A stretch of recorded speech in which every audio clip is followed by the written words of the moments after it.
Suppose that you are traveling to somewhere by ship now.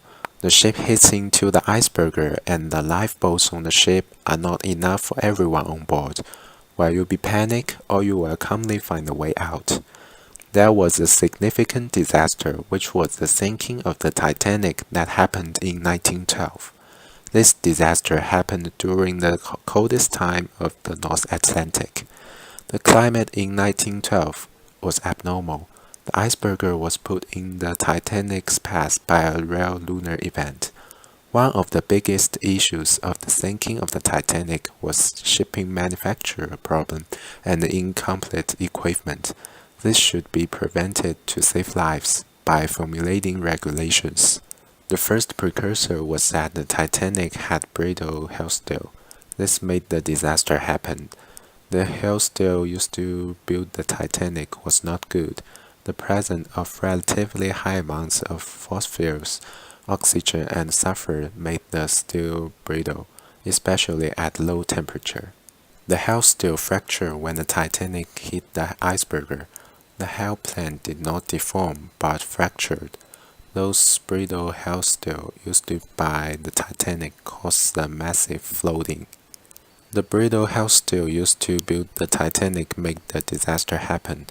After the brittle hull steel fractured, water poured into the ship. The first six of the watertight compartments were opened and full of water. The second precursor was that the Titanic had weak iron rivets. This made the disaster worse. The iron rivets for the Titanic contains high concentration of slag. The low-quantity iron rivets was used to hold the steel planks toward the bow and the stern in the Titanic. The weak iron rivets had weakened the Titanic's hull. The rivets had become extremely brittle because of water temperatures below freezing. Huge holes were created that allowed water to flow the hull of the ship. The weak iron rivets of the Titanic made the disaster worse. These rivets caused the ship to sink more quickly. The flooding water elongated the rivets into two, which broke the caulking along the seams and provided another inlet for water. At 10:30 p.m. April 14th, the Titanic neglected the iceberg warnings. This made the Titanic enter Iceberg Alley. The radio operator Jack Phillips received an ice warning from the SS Mesaba. He did not send the warning to the bridge because he was busy occupying transmitting passenger messages. The Captain Edward J. Smith drove the ship at a reckless speed.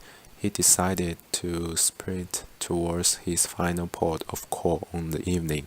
He wanted to reach New York City on schedule. The ship's lookout Reginald Lee did not notice they drove into Iceberg Alley. He did not have access to binoculars during this journey. He could only use his eyes to notice the icebergs because the binoculars were locked in the locker. At 11:59 April 14th, the Titanic hit into the iceberg. This caused the Titanic to start sinking. First Officer William Murdoch ordered too late so that the Titanic crashed the iceberg.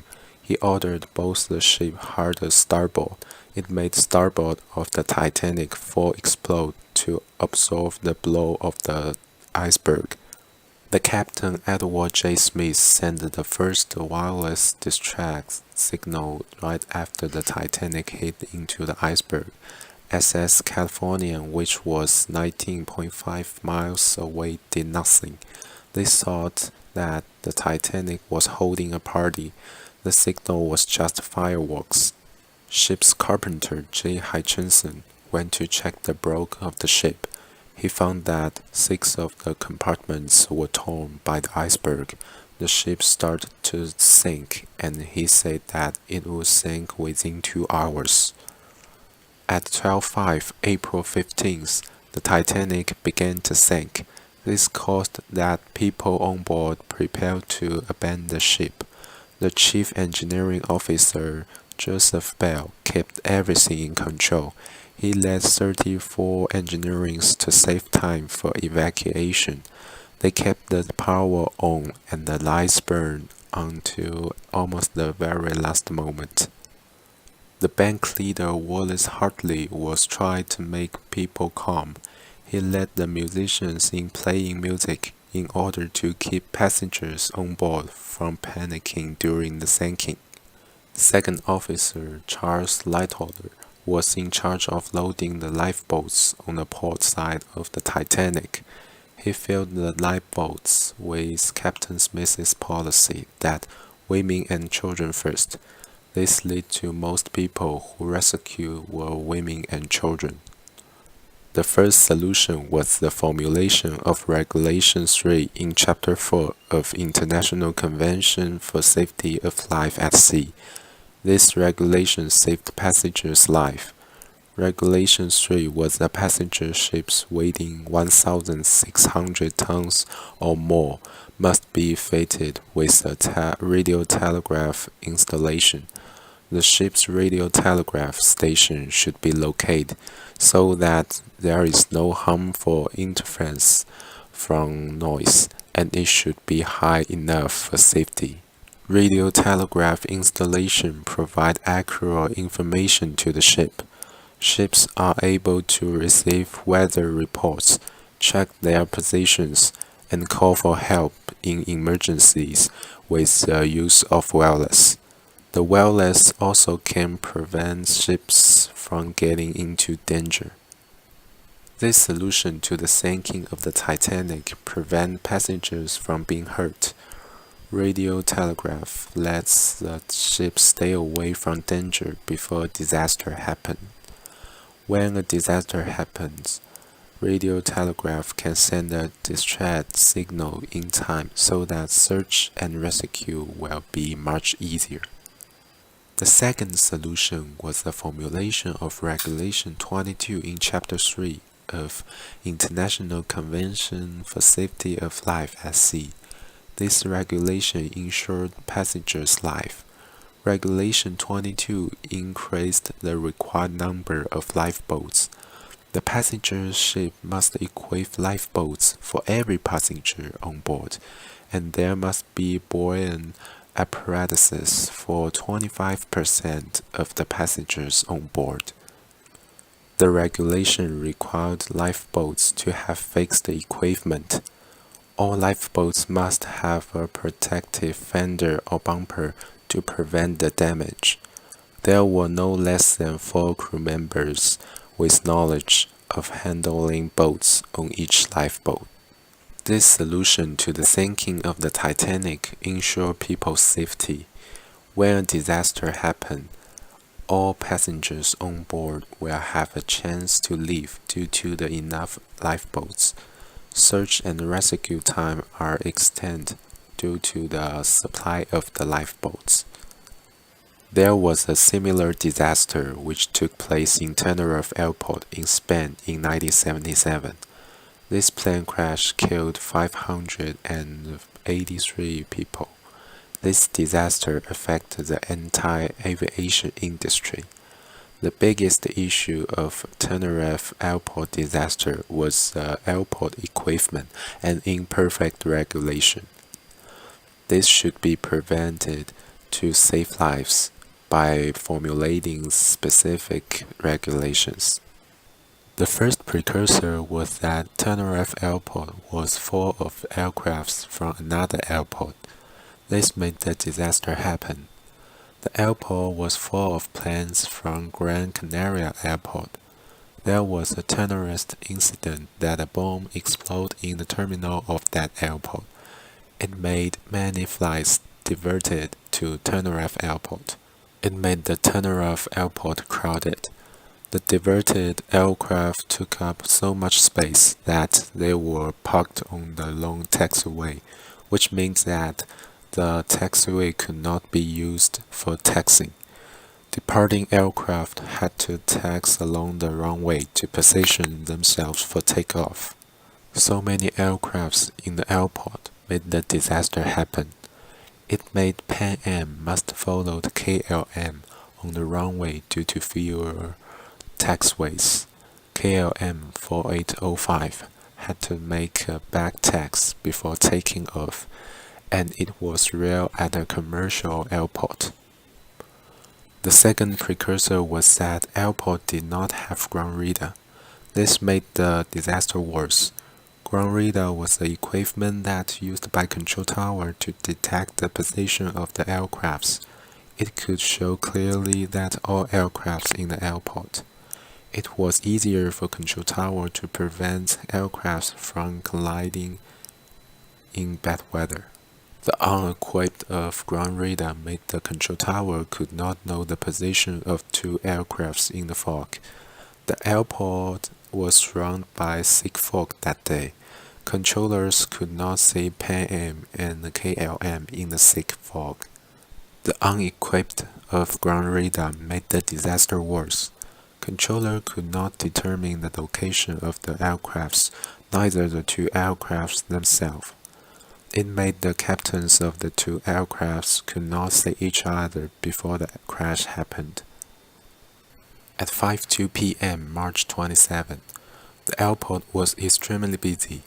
This made the KLM was followed by Pan Am. The controller told the Pan Am captain to leave the runway at third exit, but the controller had a heavy Spanish accent, so that captain of Pan Am could not understand. The captain of Pan Am missed the correct exit in the heavy fog. There were no marking or signs to identify the third exit. The captain thought they should continue towards to the fourth exit. The captain of KLM was driving the aircraft on the runway. KLM was asked to taxi to the end of the runway, making 180 degrees turn and prepare to take off. It was followed by Pan Am at the same time.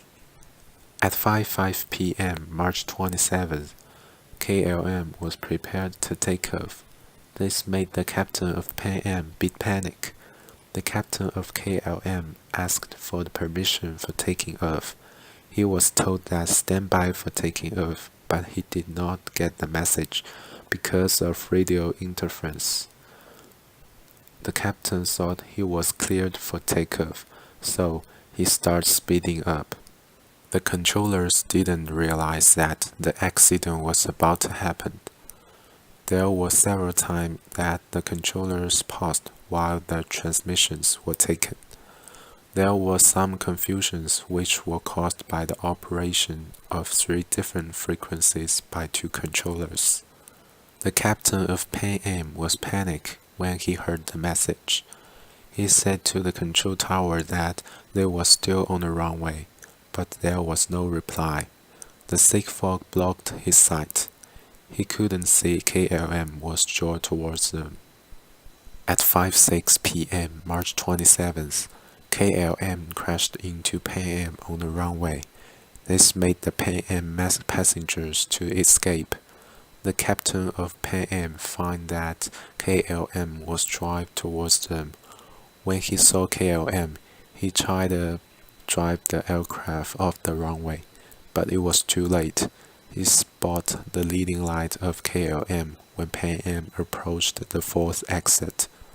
The captain of KLM tried his best to let the aircraft roll over and climb. He failed because the aircraft with full gasoline was too heavy. It hit the top of Pan Am at about 140 knots. KLM hit the ground 150 meters beyond the point of crash and slid along the runway for 300 meters.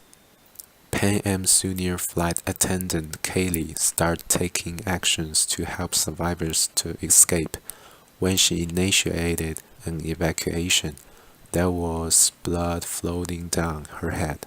She tried to look for an exit to begin an evacuation, but the exits were completely stuck. The first solution was the formulation of Regulation 8 in Chapter 2 of Manual of Radio Telephony. This regulation saved passengers' lives. Regulation 8 was the issue of clearance requirements. There should be a clearance that passed by the control tower slowly and clearly, and the pilots needed to write down. The clearance made the communication between the pilot and the control tower more accurate. The word takeoff was prohibited in an ATC clearance, and it could only be used when an aircraft is cleared for takeoff or when canceling a takeoff clearance. This solution to Turnerov Airport disaster prevented passengers from being hurt. ATC clearance strictly controlled the movement of the aircraft on the runway. This action minimized the possibility of the collisions between two aircrafts. The second solution was the formulation of Regulation 1 in Chapter 16 of Crew Resource Management. This regulation saved passengers' lives. Regulation 1 emphasized that the pilot need listen to other flight crew members' advice while leading. The pilot must consider other crew members in the decision-making processes. The clarification forced that pilot must listen to other crew members' opinions. The role of each crew member should be considered to ensure the interaction between crew members and minimize the possibility of human error. This solution to Turnerov Airport disaster ensured people's safety. The pilots sometimes would make the wrong decisions. The flight crew members' suggestions can avoid disaster which caused by those wrong decisions. After Turnerov Airport disaster, the aviation industry paid more attention to the formulation of the specific regulations that will save people's life. In the next decade, after the disaster happened, the number of air crashes decreased. The regulations have worked. There are a lot of air crashes that we cannot avoid. It is not because there are no regulations, but all humans have the chance to make mistakes.